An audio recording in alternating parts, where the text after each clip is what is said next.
Bharatiya Janata party वक्फ bill की जो amendment आज हुई है उसका खैर मकदम करती है, वेलकम करती है, और हम मान के चलते हैं कि वक्त की ज़रूरत थी। और जिस तरह से हमने देखा कि पिछले इस 72-75 साल से जो वक्फ की प्रॉपर्टी है, एक आम मुसलमान, मुफलिस मुसलमान, गरीब मुसलमान, उसको किसी भी तरीके से आज तक फ़ायदा नहीं पहुंचा है। महज कुछ ठेकेदारों ने वक्फ की इस प्रॉपर्टी पे कब्जा जमा के रखा था और वही इसके बेनिफिशरीज थे। जहाँ तक मुसलमानों का ताल्लुक है, गरीब मुसलमान, मुफलिस मुसलमान को इससे कोई फ़ायदा नहीं पहुँचा है।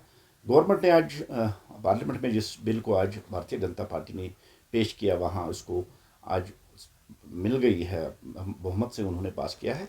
हम समझते हैं कि इससे गरीब मुसलमान, जो आम मुसलमान है, जो पूरे देश में मुसलमान है, उसको फ़ायदा पहुँचेगा। और आपको याद होगा, अगर हम जम्मू कश्मीर में देखें, पिछले 72-75 साल से जो वक्फ की प्रॉपर्टी है, जो वक्फ का रेवेन्यू है, उससे आज तक किसी गरीब को कोई फ़ायदा नहीं पहुंचा। और इवन आप देख रहे हैं कि पिछले 75-76 साल में एक स्कूल भी नहीं बन पाए, यूनिवर्सिटी नहीं बन पाई, एक हॉस्पिटल भी वक्फ की तरफ नहीं आता। वक्फ के पास इतना रेवेन्यू होते हुए भी वो पैसा कहाँ जाता था, वो कल तक किसी को पता नहीं थी। लेकिन बहुत अच्छी बात है कि जब से डॉक्टर दुरक्षा इंद्राबी जी ने इसका चार्ज संभाला और उसमें एक ट्रांसपेरेंसी और अकाउंटेबिलिटी लाने की उन्होंने कोशिश की, और उसमें वो कामयाब भी हुई। और आप देख रहे हैं कि हज़रत बल जैसी शायद में आज कंस्ट्रक्शन चल रही है, जितनी भी हमारी शायद हैं उनकी मैटिंगें चेंज गई, दूसरी बड़ी बड़ी जो जियारतें हैं वहाँ कंस्ट्रक्शन चल रही है। और आज आप देख रहे हैं कि पार्लियामेंट भी डॉक्टर दुरक्षा इंद्राबी जी को, हमारी जो माइनॉरिटी अफेयर से किरण रिजिजू जी, उन्होंने भी उसकी प्रेज़ की और उनको खूब सराहा।